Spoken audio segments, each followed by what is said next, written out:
Brigade সমাবেশ আবার হতে চলেছে। কলকাতায় ব্রিগেড সমাবেশের জন্য প্রস্তুতি ছিল 26 এপ্রিল, কিন্তু সেই 26 এপ্রিল বিভিন্ন কারণে পারমিশন না পাওয়ার জন্য সেই সভার ডেট ক্যান্সেল হয়েছিল, বাতিল হয়েছিল। তার জন্য হাইকোর্টের দ্বারস্থ হয়েছিলেন বাংলার বিভিন্ন সংগঠন এবং অল ইন্ডিয়া মুসলিম পার্সোনাল ল বোর্ডের সদস্যরা। কিন্তু আবারও 26 এপ্রিল না হওয়ায় পরবর্তী ডেট ঘোষণা হবে শীঘ্রই। তার জন্যই প্রস্তুতি মিটিং সেরে নিচ্ছেন। এবং আপনারা দেখতে পাচ্ছেন ফুরফুরা থেকে এসেছেন আজকে অল ইন্ডিয়া মুসলিম পার্সোনাল ল বোর্ডের সদস্য মোহাম্মদ কামরুজ্জামান এবং শওবান সিদ্দিকীর নেতৃত্বে আজকে যে প্রস্তুতি মিটিং, এখান থেকেই রূপরেখা তৈরি হচ্ছে যে কীভাবে আগামী একটা ডেট তৈরি হবে ব্রিগেড সমাবেশের জন্য এবং সেখানে সারা বাংলার মানুষ একত্রিত হবে। আপনারা জানেন ওয়াকফ নিয়ে যেভাবে সারা ভারতবর্ষ জুড়ে আন্দোলন সৃষ্টি হয়েছিল, এখন আমরা এই মুহূর্তে সরাসরি আছি যে একদম ফুরফুরা শরীফ যে থেকে যে রূপরেখা, যে নির্দেশ, যে গাইড দিচ্ছেন মিডিয়া সাংবাদিকদের সামনে মুখোমুখি হয়ে এই প্রস্তুতি মিটিংয়ের শেষে কি বললেন আমরা শোনাবো। পক্ষ থেকে আছে ফুরফুরা শরীফে আপনারা আজকে আলোচনা সমাবেশ রাখলেন, দীর্ঘ সময় আলোচনা করলেন, কি আলোচনা উঠলেন আজকে আপনাদের আলোচনা সভা থেকে? কেন্দ্রীয় সরকার ওয়াকফ সংশোধনী আইন নামে যে কালা কানুন তৈরি করেছে তা যতক্ষণ পর্যন্ত প্রত্যাহার না হচ্ছে তার বিরুদ্ধে আন্দোলন চলবে। আজকে ফুরফুরা দরবার শরীফে ফুরফুরা শরীফের পীর সাহেব কেবলাগণ, পীরজাদাগণ এবং বিভিন্ন মুসলিম সংগঠনের যারা পশ্চিমবাংলায় নেতৃস্থানীয় তারা এসেছিলেন।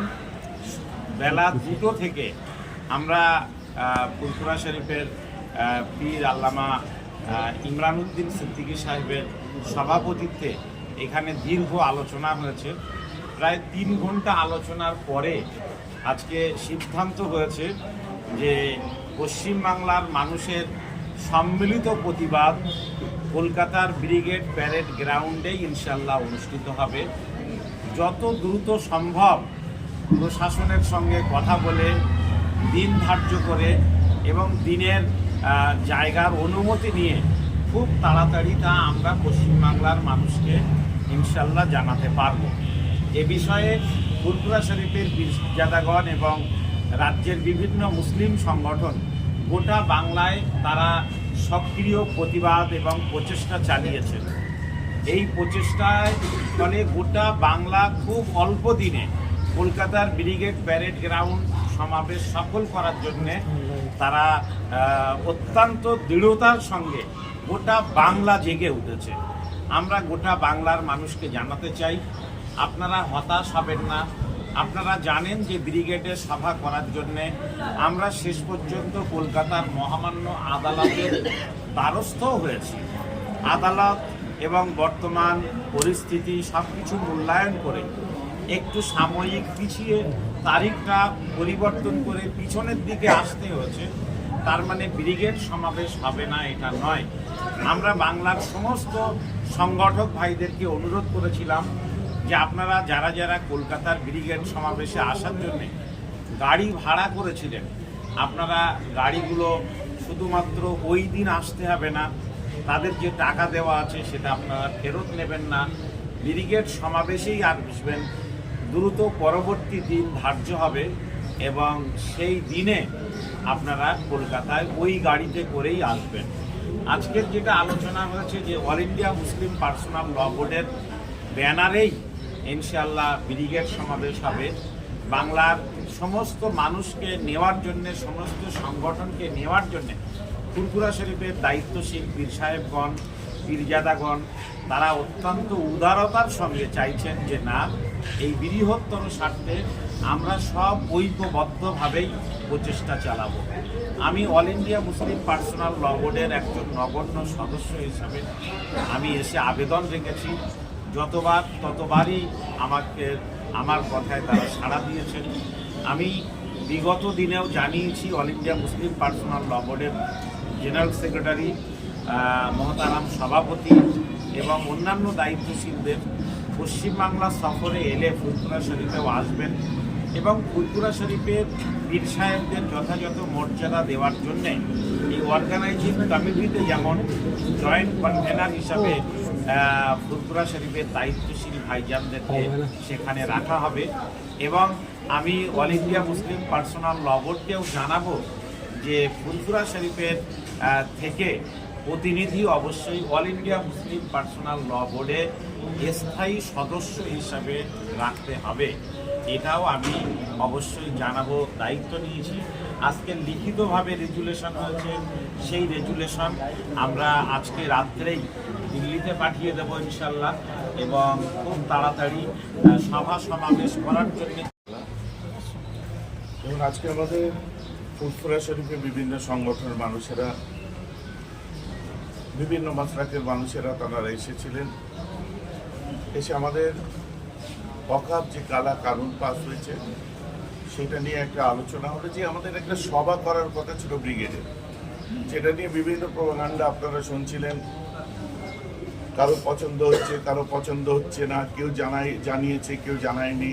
এখানে কার ছেলের মেয়ে বিয়ে হচ্ছে বা কী হচ্ছে আমি তো বুঝে উঠতে পারিনি। নতুন করে ব্যক্তিগতভাবে আমি বলি, আমার কিছু পাওয়ারও নেই, হারাবারও নেই, এনাদেরও কিছু নেই। নতুন করে আমাদের এই ঝাঁপিয়ে পড়ার কারণ কি? আর আমার কোনো রাজনৈতিক ভবিষ্যৎও নেই যে আমার আগামীতে ব্রিগেড মাথায় রেখে আমি কোনো ব্রিগেডে যাবো কি যাবো না, এইসব ব্যাপারও আমার নেই। আজ আমরা যেটা দেখতে পেলাম অত্যন্ত বেদনাদায়ক ব্যাপার, যে এত বড় একটা ঘটনা ঘটে গেল ভারতবর্ষের মাটিতে। কালা কানুন পাস হলো, যেটা বাবা সাহেব আম্বেদকরের রচিত সংবিধানকে ছেড়ছাড় করা হলো। সেখানে চিৎকার করার জন্য যখন কেউ আওয়াজ তুলছে, কেউ চিৎকার করছে, কেউ আওয়াজ তুলছে, পিছনে তপ্পা দিয়ে দেওয়া হচ্ছে সাম্প্রদায়িক, বা এটা মুসলমানদের আন্দোলন, হিন্দু মুসলমান খেলা চলে আসলো। পার্লামেন্টে যারা লড়াই করেছে তাদেরকেও স্যালুট জানাই, তারা তো মুসলমান নয়। আর বিভিন্ন স্কলার পার্সন, যারা ইন্টেলেকচুয়াল পার্সন, যারা আজও লড়াই করছে আমাদের এই আন্দোলনে আছে, তাদেরকেও আমরা স্যালুট জানাই। বিভিন্ন সম্প্রদায়ের মানুষেরা আছে। এই আন্দোলন করতে গিয়ে মুর্শিদাবাদে একটা অপ্রীতিকর ঘটনা ঘটে গেল, যেটা না ঘটলেই ভালো হতো। অবাঞ্ছিত ঘটনা, প্রাণ গেল, তাদের প্রতি আমার সমবেদনা। উল্টো দিকে অনেক নিরীহ ছেলেদের সেই কেসের অন্তর্ভুক্ত করে তাদেরকে তুলে নেওয়া হলো, অথচ তারা তার সঙ্গে কোনোভাবে, আমরা গ্রাসরুট লেভেলে যেটা খবর নিয়ে আমরা হোমওয়ার্ক করে দেখেছি, পুরো তাদের সম্পর্ক নেই, অথচ সেই ছেলেগুলো কেস খেয়ে বসে রয়েছে। আমরা চাইবো একদিকে যেমন ব্রিগেড হোক। আর শুনুন, একটা কথা ভেঙে দিই, ব্রিগেড ব্রিগেড ব্রিগেড নিয়ে যারা জলগোলা করছে, আমি যে দেখেছি, ওই যে দেখেনি, এই হয়েছিল, ওই হয়েছিল, অমুক তমুক, না এখানে কোনো কামরুজ্জামান সাহেব ফ্যাক্টর, না কোনো হুজুর ফ্যাক্টর, না কোনো ফ্যাক্টর, কিছু ফ্যাক্টর নয়।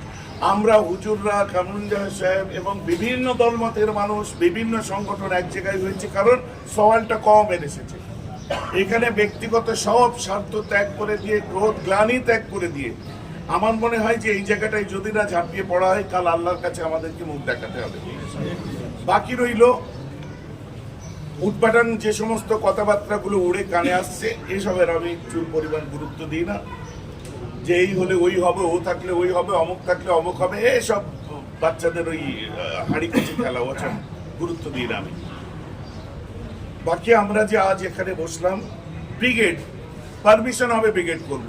পারমিশন হবে না ঘরে হাত চুরি হাতে দিয়ে বসে থাকবো? আর দেখতেই তো পাচ্ছেন সমস্ত রাজনৈতিক দল তারা ব্রিগেড করছে, সমস্ত দল রাজনৈতিক দলের তারা পারমিশন পেয়ে যাচ্ছে। আমাদেরও লক্ষ্য করার আছে কারা পারমিশন পাচ্ছে আর কারা পারমিশন পাচ্ছে না। পিরিত কাদের সঙ্গে বেশি থাকলে পারমিশন পাওয়া যায়, আর আমরা কেন পেলাম না? যে আমাদের সেই পিরিত নেই বলেই আজ আমরা পাইনি। সরকারি আপনার কি বলে, বিভিন্ন রাজনৈতিক দল যারা পারমিশন পেয়েছে, ভিতরে নিশ্চয়ই পিরিত আছে, নাহলে কিছু একটা টান আছে। আগামীতেও কারা পায় আমরা সেটাও দেখব। আর আমরা কেন পেলাম না, এটাও পর্যালোচনা সেই সময় করা হবে। বাকি ব্রিগেড হবে ইনশাআল্লাহ। আমরা পারমিশন দিয়ে ডেট সম্প্রচার করবো।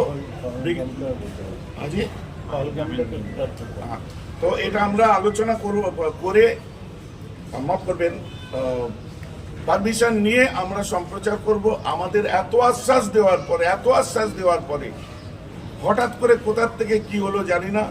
কেউ আস্তিনের ভিতরে সাপ হয়ে থাকে, কেউ প্রকাশ্য শত্রু হয়ে থাকে। দোষারোপ করা আমাদের ওলামাদের কাজ নয়, কিন্তু এইগুলো আমরা ফেস করেছি।